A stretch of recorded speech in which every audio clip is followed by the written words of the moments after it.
So I'll do one side first and then I'll speed through the next. But right now, since these are moving closer and closer towards deletion, I'm going to drag them out of frame. So I'm going to grab these sources that were supposed to be deleted. And I'm just going to put them up there in preparation. I just want to have them all in one place and start moving towards cleaning up the shape editor soon. All right, so I'm going to go to frame 0, turn all this stuff back on. Things are going to look a little weird. Let me move this 1, 2 up there. And I'll make sure to set everybody to 0 because that's where we're going to start. I'm going to go into my node editor. All right, and then in my saved bookmark, I'm going to add our 2 clavicle or scapula joints. To add them in here. Yeah, and they're going to be connected in this way, so it's going to be a little weird. I'll still try to maintain some degree of organization. Maybe move these to be around there, just so we can have somewhat of a clean scene here. Pop these open. As always, I'll try to keep the left side up top just to avoid confusion because this stuff does get a little weird. So you want to help yourself by keeping things organized as best as you can. Have some consistency.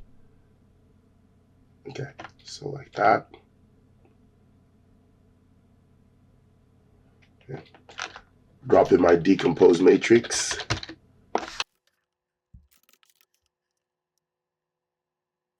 Connect the offset pair matrix.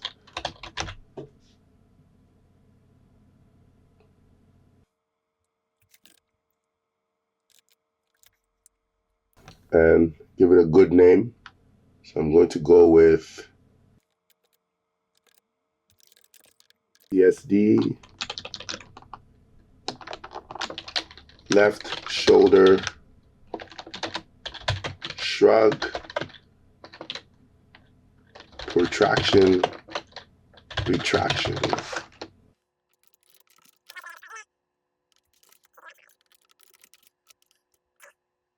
Let's get started with the left. Let me make sure everything is in view. It's gonna get a little crowded.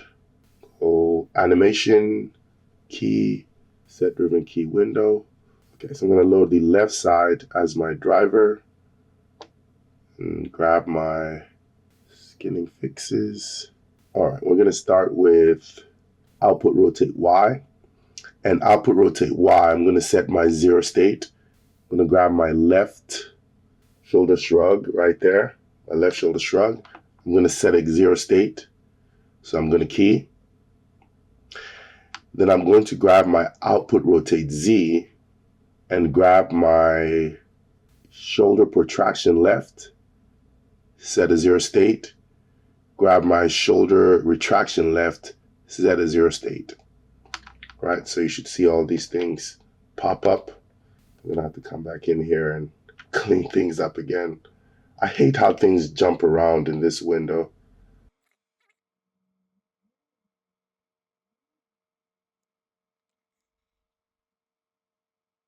All right, then I'm gonna grab my output rotate Z, make sure I'm back at my shoulder shrug, set this to 30, my rotation to 30, sorry, minus 30. Then I'm gonna make sure to trigger the shrug to 1, and with left shrug selected, hit key. So I can test it right now. If I go up and down, yes, it's triggering correctly. All right, go back to 0. And now let's worry about the protraction. So I'll grab rotate Y, set rotate Z to 30. Yes, that's about right. And I'll grab my protraction on the left side. Make sure I set it to 1. And set a key. All right, do a quick test. Yes, and it's triggering. And now all that is left is to do the retraction. So I'll go minus 30. Take a look at this. Grab my retraction left. Set it to 1. And set a key. So if I test it out,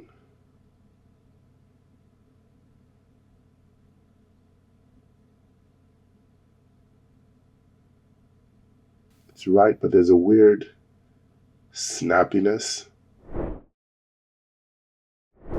All right, so I want to show you guys something. This is a really interesting roadblock that we run into. So with regular rotation, sometimes they can be unreliable. And this is a scenario where it's going to be a problem to use regular rotations. Right, so if you look at, I have pinned the rotation values that are being piped from this scapular joint to this decomposed matrix. And look what happens when I grab my controller and rotate forward. It's triggering so many of the rotation channels. Right, so this is an instance where it's not going to be a good idea to rely on rotations as your triggers. Because if I'm moving forward and backward and it's triggering rotate Y, then over here you'll notice that just simply moving forward and backward is triggering my shrug, and that's not desired. I do not want that. So it doesn't mean that we still can't proceed. What I'm going to do is simply use a network of locators and a distance node to let me trigger these 3 different PSDs. It's just going to require a few more nodes to set this up so that I have locators that act as the triggering systems for these 3 PSDs. So let's get started with that and let me show you how that's going to work. All right, so I'm going to grab these and break their connections since we're not going with this triggering approach.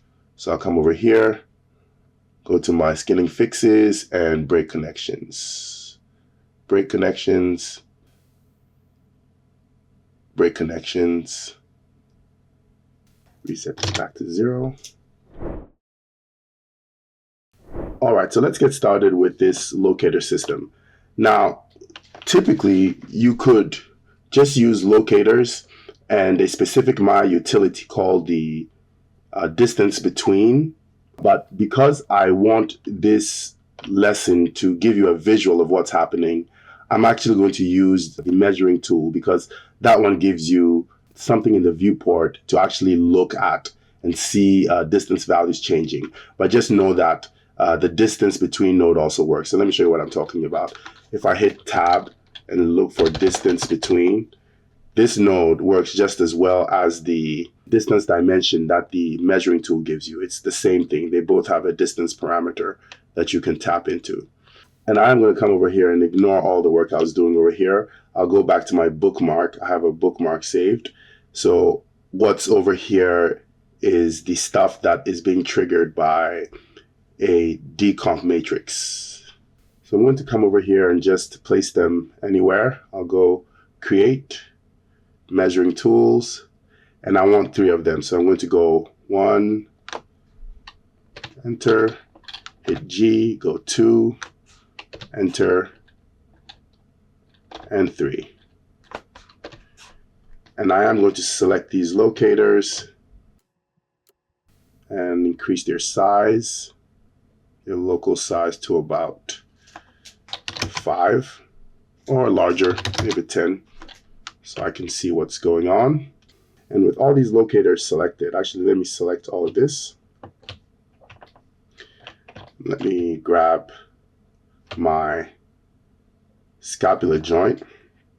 I'm going to match the transforms of all of these to that joint over there.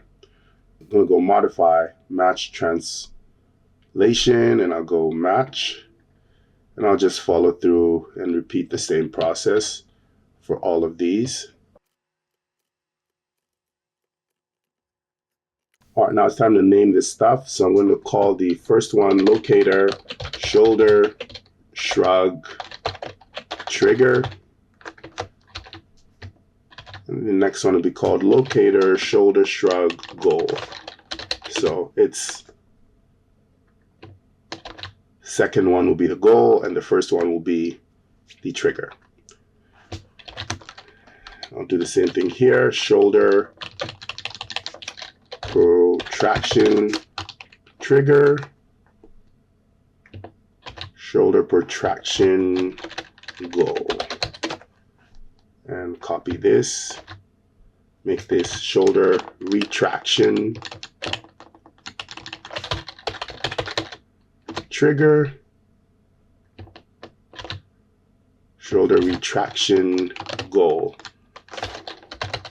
And then the distance dimension, I'll just call retraction. Actually, that's the wrong one. I have to call this one protraction. This one will be retraction, and this one will be shrug. Actually, let me make sure I have the space in between there. Okay. So those are our locators. The next thing I'm going to do is freeze transforms on all these locators. All right, so I'm going to go modify freeze transformations.